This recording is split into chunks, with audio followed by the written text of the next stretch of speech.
नमस्ते प्यारे बच्चों। जैसे कि हमने पिछली बार जो हमारी पहली इकाई है और उसमें का जो हमारा 8वां गज़ल नामक जो गज़ल थी उसके बारे में हमने पिछली बार सविस्तर रूप से अध्ययन किया है, जानकारी ली है। आज हम जो हमारी पहली इकाई है और उसमें का जो हमारा 9वां पाठ है, एकांकी है, इसके बारे में हम आज अध्ययन करने वाले हैं। और रचनाकार है जगदीश चंद्र माथुर जी।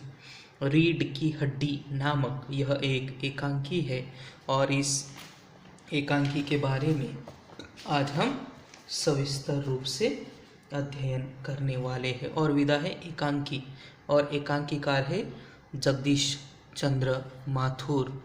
जैसे कि रीढ़ की हड्डी, क्या लगता है आपको? यह जो एकांकी है और एकांकी का शीर्षक या फिर टाइटल देखने के बाद आपको क्या लगता है? रीढ़ की हड्डी का मतलब क्या होता है? हड्डी मतलब हड्डी, हड्डी ही हम कहेंगे या फिर अंग्रेजी में हम उसे कहते हैं बोन। जैसे कि मराठी में हम कहेंगे हाड, हाड असा ही त्याचा एक अर्थ होतो हिंदी में, मराठी में सॉरी। रीढ़ की हड्डी जैसे कि हम अंग्रेजी में कहेंगे बैकबोन, बैकबोन, बैकबोन कहा जाता है अंग्रेजी में रीढ़ की हड्डी को। और मराठी में हम कहेंगे, जैसे कि आपको भी मालूम है बैकबोन, मराठी में कहेंगे पाठीचा कणा, पाठीचा कणा असा त्याचा अर्थ होतो। ऐसा क्यों कहा है? इस एकांकी का टाइटल ऐसा क्यों है कि रीढ़ की हड्डी? जैसे कि मराठी में कहेंगे पाठीचा कणा, अंग्रेजी में कहेंगे बैकबोन। तो इसमें यह जो प्रसिद्ध एकांकी है और इस एकांकी में एकांकीकार जगदीश चंद्र माथुर ने तत्कालीन समाज में नारी शिक्षा के विषय में लोगों की दकियानुसी विचारधारा पर प्रकाश डाला है। मतलब यह जो एकांकी है और इस एकांकी के एकांकीकार जगदीश चंद्र माथुर जी ने तत्कालीन समाज में नारी शिक्षा के विषय में लोगों की दकियानुसी विचारधारा पर प्रकाश डाला है। दकियानुसी का मतलब क्या होता है? पास्ट थिंकिंग, जैसे कि अंग्रेजी में कहा जाता है पास्ट थिंकिंग, मतलब निचली सोच वाले जो महिलाओं के बारे में, नारी के बारे में जो लोगों की जो विचारधाराएं हैं, जो कि निचले सोच वाले जो लोग होते हैं, उन्हें क्या कहा जाता है? दकियानुसी कहा जाता है। पास्ट थिंकिंग या फिर निचली सोच वाले, निचली सोच वाले। तो इन्होंने मतलब जगदीश चंद्र माथुर जी ने नारी शिक्षा के विषय में लोगों की दकियानुसी विचारधारा पर प्रकाश डाला है। उमा के द्वारा नारी की भावनाओं को महत्व दिया गया है, नारी के सम्मान का मुद्दा उठाया गया है इस एकांकी के माध्यम से। रीढ़ की हड्डी नामक जो एकांकी है, इस एकांकी के माध्यम से। तो आपको यह जो शीर्षक है, इस एकांकी का जो शीर्षक है, यह शीर्षक आपको अब समझ में आ गया होगा कि रीढ़ की हड्डी का मतलब क्या होता है। पाठीचा कणा, बैकबोन, ऐसा ही उसे कहा जाता है। तो यह जो एकांकी है, यह एकांकी के बारे में अध्ययन करने से पहले हमें जगदीश चंद्र जी का जो परिचय है, उनके परिचय के बारे में हमें यहाँ पर जानकारी लेनी है। रीढ़ की हड्डी एकांकीकार है जगदीश चंद्र माथुर। जगदीश चंद्र माथुर जी है इस एकांकी के, रीढ़ की हड्डी जो एकांकी है, इस एकांकी के एकांकीकार जगदीश चंद्र माथुर। तो चलो बच्चों, आपको आपकी किताब में देखना है, यहाँ पर उनका परिचय दिया हुआ है। किनका? जगदीश चंद्र माथुर का परिचय दिया हुआ है। देखो, आपको आपकी किताब में देखना है। जन्म जगदीश चंद्र माथुर जी का जन्म 1917 बुलंदशहर उत्तर प्रदेश में उनका जन्म 1917 में हुआ। उनकी मृत्यु, जगदीश चंद्र माथुर जी की मृत्यु 1978 में उनका स्वर्गवास हुआ था। अब उनका यहाँ पर परिचय दिया हुआ है। जगदीश चंद्र जी का परिचय देखो यहाँ पर। जगदीश चंद्र माथुर जी एक वरिष्ठ साहित्यकार और संस्कृति पुरुष थे। मतलब जगदीश चंद्र माथुर जी एक वरिष्ठ साहित्यकार और संस्कृति पुरुष थे। आपने आकाशवाणी में काम करते हुए हिंदी को लोकप्रिय बनाने में महत्वपूर्ण योगदान दिया है। मतलब आपने जो आकाशवाणी रेडियो का केंद्र है उस पर काम करते हुए हिंदी को लोकप्रिय बनाने में आपने महत्वपूर्ण क्या दिया है, योगदान दिया है। आप प्रसिद्ध नाटककार के रूप में प्रतिष्ठित है। मतलब जगदीश चंद्र माथुर जी आप प्रसिद्ध नाटककार के रूप में भी प्रतिष्ठित है। तो यहाँ पर जगदीश चंद्र माथुर जी का यहाँ पर छोटा सा हमने अभी क्या देखा, परिचय देखा। अब उनकी प्रमुख कृतियाँ, जगदीश चंद्र माथुर जी की प्रमुख कृतियाँ कौन सी है? कोणार्क, पहला राजा, भोर का तारा, शारदीय आदि जगदीश चंद्र माथुर जी की क्या है, प्रमुख कृतियाँ है। प्रमुख कृतियाँ है इनकी जगदीश चंद्र माथुर जी की, जो कि अब हम रीढ़ की हड्डी नामक जो एकांकी है, इस एकांकी के बारे में हम सविस्तर रूप से अध्ययन करने वाले हैं। तो इन एकांकी का यह गद्य संबंधी में जो कि सार है, जो कि हमें एकांकी का जगदीश चंद्र माथुर जी जो मैसेज, जो संदेश हमें देना चाहते हैं, इसके बारे में इस गद्य संबंधी में जानकारी दी हुई है। तो देखो बच्चों, यहाँ पर प्रस्तुत एकांकी में जगदीश चंद्र माथुर ने स्त्री शिक्षा के महत्व को दिखाया है। मतलब यह जो रीढ़ की हड्डी नामक जो एकांकी है, और इस एकांकी में जगदीश चंद्र माथुर जी ने क्या दिखाया है, स्त्री शिक्षा के महत्व को दिखाया है। स्त्री शिक्षा के महत्व को दिखाया है, और उसी को रीढ़ की हड्डी भी इस एकांकी में माथुर जी ने कहा है। स्त्री शिक्षा के महत्व को दिखाया है। समाज के दकियानुसी विचारों पर प्रहार करते हुए लेखक ने नारी सम्मान को महत्व प्रदान किया है। तो समाज के जो दकियानुसी, जो कि अभी हमने उसका मतलब देखा था, दकियानुसी का मतलब क्या होता है, पास्ट थिंकिंग, मतलब निचले सोच वाले, निचले विचार वाले जो लोग होते हैं उन्हें क्या कहा जाता है, दकियानुसी कहा जाता है या फिर पास्ट थिंकिंग कहा जाता है। तो समाज के दकियानुसी विचारों पर प्रहार करते हुए लेखक ने नारी सम्मान को महत्व प्रदान किया है। मतलब यह जो एकांकी है रीढ़ की हड्डी, इसमें जगदीश चंद्र माथुर जी ने नारी सम्मान को महत्व प्रदान किया है इस एकांकी के माध्यम से, और यही हमें इस एकांकी के माध्यम से देखना भी है। तो आज हम यह जो एकांकी है, इस एकांकी के बारे में सविस्तर रूप से अध्ययन करने वाले हैं। तो देखो बच्चों, आपको आपकी किताब में देखना है 35 पेज नंबर, रीढ़ की हड्डी जगदीश चंद्र माथुर जी का यह एकांकी है। तो यह एकांकी है, इसलिए यहाँ पर पात्र भी दिए हुए हैं और आपको ध्यान में भी रखना है। पात्र यहाँ पर दिए हुए हैं इस एकांकी के। देखो बच्चों, उमा एक सुशिक्षित युवती, उमा, आपको नाम और उनका कैरेक्टर, उनका पात्र भी ध्यान में रखना है। उमा क्या है, एक सुशिक्षित युवती है। रामस्वरूप उमा के पिताजी, जो उमा है वह उमा एक सुशिक्षित युवती है। रामस्वरूप उमा के पिता है। प्रेमा उमा की माँ है। प्रेमा कौन है, उमा की माँ है। मतलब माँ, बेटी, बाप और माँ। और प्रेमा उमा की माँ। शंकर एक युवक है। मतलब राम स्वरूप के यहाँ, हाँ, शंकर एक युवक है। गोपाल प्रसाद शंकर के पिता है। शंकर एक युवक है, गोपाल प्रसाद शंकर के पिता है और रतन राम स्वरूप का नौकर है। तो रतन कौन है? राम स्वरूप का नौकर है। तो यह पात्र नाम और उनका कैरेक्टर आपको ध्यान में रखना है। पात्र, उनके नाम यहाँ पर दिए हुए हैं। तो देखो बच्चों, यहाँ पर एकांकी को अब यहाँ पर हम शुरुआत कर रहे हैं। देखो, ध्यान से आपको सुनना है और किताब में भी देखना है, क्योंकि यह एकांकी है। देखो, एक कमरा अंदर के दरवाजे से आते हुए जिन महाशय की पीठ नजर आ रही है वह अधेड़ उम्र के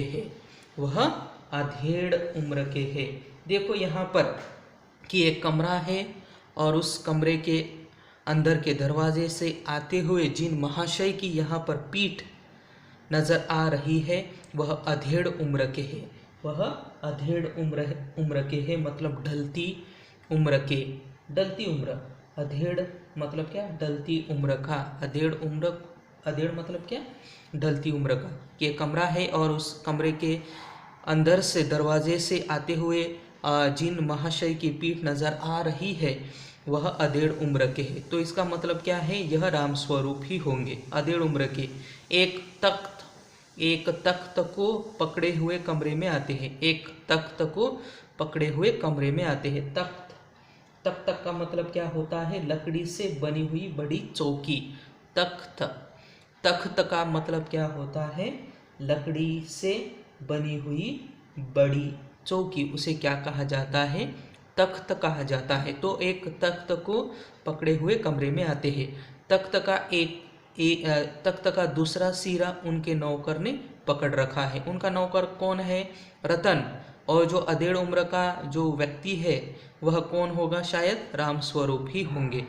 तो तख्त का एक दूसरा सिरा उनके नौकर ने पकड़ रखा है। सिरा का मतलब क्या होता है? शेवटचे टोक। सिरा का मतलब क्या होता है? शेवटचे टोक। मराठी में कहा जाता है सिरा मतलब शेवटचे टोक। तो तख्त मतलब लकड़ी से बनी हुई बड़ी चौकी होती है, उसे क्या कहा जाता है? तख्त कहा जाता है। तो तख्त का दूसरा सिरा उनके नौकर ने पकड़ रखा है। तो यह दृश्य हमें इस एकांकी में दिखाई दे रहा है। तो अब इस एकांकी को हम प्रत्यक्ष रूप से यहाँ पर शुरुआत करते हैं। देखो, राम स्वरूप, इसका मतलब क्या? अधेड़ उम्र के कौन थे? राम स्वरूप। और नौकर रतन। देखो यहाँ पर, देखो बच्चों, आपको किताब में देखना है। राम स्वरूप यहाँ पर बता रहे हैं क्योंकि वह एक कमरे से दरवाजे से आते हुए एक तख्त पकड़कर एक कमरे में ला रहे हैं और जिनकी पीठ हमें नजर आ रही है वह अधेड़ उम्र के हैं और उस तख्त का दूसरा सिरा उनके नौकर ने पकड़ रखा है। तो राम स्वरूप एक तख्त कमरे में लाते हुए, देखो राम स्वरूप, अबे धीरे धीरे चल। राम स्वरूप किसे कह रहे हैं? नौकर को। उनके नौकर कौन है? रतन उनका नौकर है। राम स्वरूप कहते, अबे धीरे धीरे चल। ऐसा क्यों कहा? क्योंकि वह उनका नौकर है। अब तख्त को उधर मोड़ दो। उधर। राम स्वरूप नौकर से ऐसे ही बात करते हैं लोग, जैसे कि हम देखते हैं। तो अब धीरे धीरे चल, अब तख्त को उधर मोड़ दे। उधर। तख्त के रखे जाने की आवाज आती है। तख्त के रखे जाने की आवाज हमें वहां पर आवाज आती है। और उसके बाद यह किसकी बात थी? राम स्वरूप की। रतन बिछा दे साहब। रतन कौन है? राम स्वरूप का नौकर। रतन बिछा दे साहब, रतन कहता है। उसके बाद राम स्वरूप जरा तेज आवाज में। राम स्वरूप जरा तेज आवाज में, और क्या करेगा? जरा तेज आवाज, और क्या करेगा? परमात्मा के यहाँ अक्ल बट रही थी तो तू देर से पहुंचा था क्या? तो राम स्वरूप रतन को क्या कह रहे हैं? देखो तेज आवाज में, और क्या करेगा? परमात्मा के यहाँ अक्ल बट रही थी तो तू देर से पहुंचा था क्या? अक्ल का मतलब क्या होता है? बुद्धि। अक्ल का मतलब बुद्धि। ऐसा होता है। और क्या करेगा कि परमात्मा के यहाँ मतलब भगवान के यहाँ, ईश्वर के यहाँ अक्ल बट रही थी तो तू देर से पहुंचा था क्या? बिछा दूं साहब, बिछा दूं साहब, और यह पसीना किस लिए बहाया है? पूछता है कि बिछा दूं साहब, पूछता है, कहता है कि बिछा दूं साहब, और यह पसीना किस लिए बहाया है? और यह पसीना किस लिए बहाया है मतलब एक कमरे से दूसरे कमरे में उन्होंने एक लकड़ी की बनी बड़ी चौकी तख्त को उठाकर एक कमरे में लाते हैं, इसीलिए वह यह बात यहाँ पर कह रहे हैं राम स्वरूप किसे? रतन को। और यह पसीना किस लिए बहाया है? रतन तख्त बिछाता है और ही करता है। उसके बाद रतन क्या करता है? वह तख्त बिछाता है उस कमरे में और ही करने लगता है। और उसके बाद आगे देखो, रतन अब क्या कर देता है? तख्त बिछा देता है, और तख्त बिछा देने के बाद अब राम स्वरूप धरी उठाते हुए, धरी का मतलब क्या होता है? गालीचा या फिर सतरंजी कहा जाता है उसे। लिखना है आपको आपकी हिंदी की नोटबुक में, धरी का मतलब धरी गालीचा या फिर सतरंजी भी कहा जाता है, जो कि आपको इसके बारे में जानकारी है। आपको ज्ञात है धरी गालीचा या फिर सतरंजी या फिर अंग्रेजी में कारपेट कहा जाता है उसे। राम स्वरूप धरी उठाते हुए और बीबी जी के कमरे में से हारमोनियम उठा ला और सितार भी। यह क्या है? हारमोनियम और सितार मतलब सतार, और हारमोनियम मतलब बाजाची पेटी, जैसे कि मराठी में हम कहेंगे हारमोनियम। तो यह क्या है? म्यूजिक इंस्ट्रूमेंट है, संगीत के यह साधन है। तो धरी उठाते हुए और बीबी जी के कमरे में से हारमोनियम उठा ला और सितार भी, ऐसा राम स्वरूप ने रतन को कहा। जल्दी जा। रतन जाता है, पति पत्नी तख्त पर दरी बिछाते हैं। मतलब राम स्वरूप और प्रेम, रतन हारमोनियम और सितार लेने के लिए बीबी जी के कमरे में चला जाता है, और जाते हुए राम स्वरूप रतन को कहता है जल्दी जा, और रतन जाता है, पति पत्नी तख्त पर दरी बिछाते हैं। मतलब राम स्वरूप और प्रेम दोनों ही उस तख्त पर दरी बिछाते हैं। और उसी समय प्रेमा कौन है? उमा की माँ, मतलब राम स्वरूप की पत्नी। ध्यान में रखना है आपको, प्रेमा उमा की माँ, सुशिक्षित युवती की माँ, और राम स्वरूप की पत्नी कौन? प्रेमा। लेकिन वह तुम्हारी लाडली बेटी उमा तो मुंह फुलाए पड़ी है। मुंह फुलाना मुहावरा है ना, मुंह फुलाना का मतलब नाराज होना। मुंह फुलाना मतलब नाराज होना, लिखना है आपको। प्रेमा, लेकिन वह तुम्हारी लाडली बेटी उमा तो मुंह फुलाए पड़ी है। ऐसी क्या बात हुई होगी? प्रेमा राम स्वरूप के द्वारा उमा से, इसलिए वह मुंह फुलाए उसके कमरे में पड़ी थी। क्यों? ऐसा क्या हुआ होगा, वही हमें आगे देखना है। प्रेमा, लेकिन वह तुम्हारी लाडली बेटी उमा तो मुंह फुलाए पड़ी है। राम स्वरूप, क्या हुआ इसलिए वह मुंह फुलाए पड़ी है? राम स्वरूप पूछते हैं क्या हुआ? तो प्रेमा कहती है तुम्ही ने तो कहा था कि उसे ठीक ठाक करके नीचे लाना। प्रेमा मतलब राम स्वरूप की पत्नी कहती है कि तुम्ही ने तो कहा था कि उसे ठीक ठाक करके नीचे लाना। इसका मतलब क्या हुआ? कि उसे ठीक ठाक सजाकर नीचे लाना। आपने ही कहा था, मतलब प्रेमा राम स्वरूप को कह रही है कि तुम्ही ने तो कहा था कि उसे ठीक ठाक करके नीचे लाना। राम स्वरूप, अरे हाँ, देखो उमा से कह देना कि जरा करीने से आए। करीने से आए मतलब ढंग से। करीने से का मतलब क्या होता है? ढंग से। करीने से मतलब ढंग से। रामस्वरूप फिर प्रेमा को कहने लगे, अरे हाँ देखो, उमा से कह देना कि जरा करीने से आए। करीने से आए मतलब ढंग से आए, कब? नीचे, ठीक ठाक करके नीचे करीने से आए, ऐसा कह देना उसे। ये लोग जरा ऐसे ही है, ये लोग जरा ऐसे ही है। ये लोग मतलब क्या? ये लोग मतलब क्या? राम स्वरूप किसके बारे में बता रहे हैं? यहाँ उमा के बारे में भी बात हो रही है, और ये लोग जरा ऐसे ही है मतलब कौन? इसका मतलब हमें ऐसा लग रहा है यहाँ पर कि उमा को देखने के लिए कोई लड़का आने वाला है, और इसी की यहाँ पर तैयारी चल रही है, ऐसा यहाँ पर लगता है। आपको क्या लगता है? आपको रिप्लाई देना है कि ये लोग जरा ऐसे ही है, खुद पढ़े लिखे हैं, वकील है, सभा सोसाइटियों में जाते हैं, मगर चाहते हैं कि लड़की ज़्यादा पढ़ी लिखी ना हो।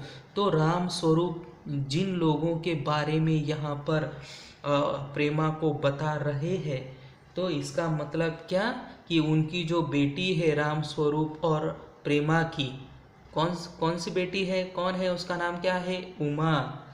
ऐसा लगता है कि उमा को देखने के लिए कोई लड़का आने वाला है, और इसी के बारे में राम स्वरूप प्रेमा को बता रहा है कि ये लोग जरा ऐसे ही है, खुद पढ़े लिखे हैं, वकील है, सभा सोसाइटियों में जाते हैं, मगर चाहते हैं कि लड़की ज़्यादा पढ़ी लिखी ना हो, ज़्यादा पढ़ी लिखी ना हो। तो इसका मतलब राम स्वरूप के यहाँ कोई लड़का, उनकी जो लड़की है उमा, उसको देखने के लिए आने वाले हैं, और उन्हीं के बारे में राम स्वरूप अपनी पत्नी प्रेमा को यह सारी बातें बता रहा है। देखो आगे, प्रेमा और लड़का।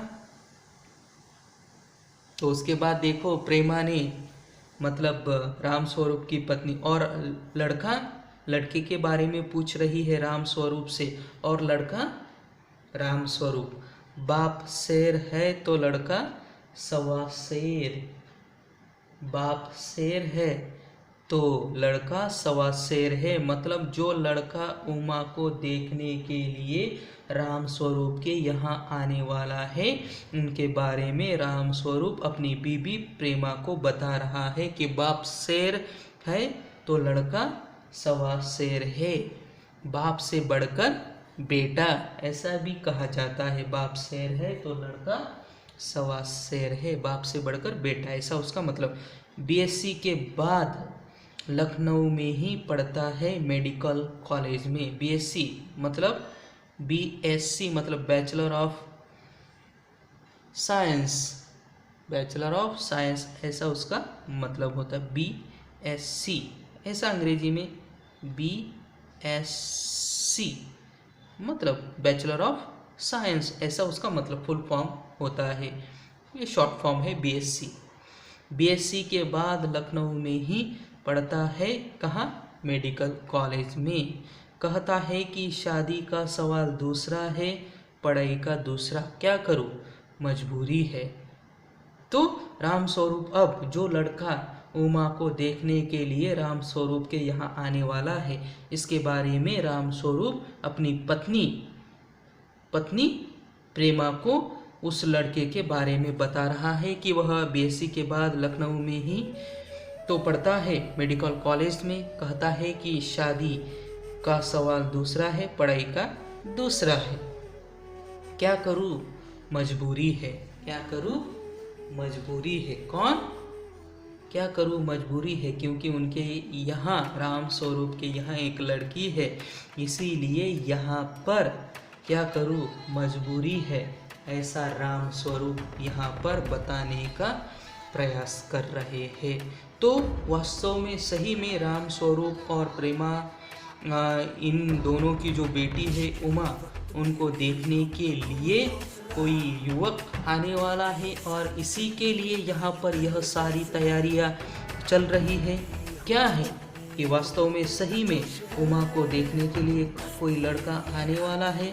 राम स्वरूप और प्रेमा की बातों से तो यही पता लगता है कि कि कोई लड़का उमा को देखने के लिए ज़रूर ही आने वाला है। तो सही में क्या उमा को देखने के लिए लड़का आएगा या फिर कोई दूसरी बात है, इसलिए उनके घर में सारी तैयारियां चल रही है। यही हमें आगे देखना है और आज हम यहीं पर रुकते हैं। धन्यवाद।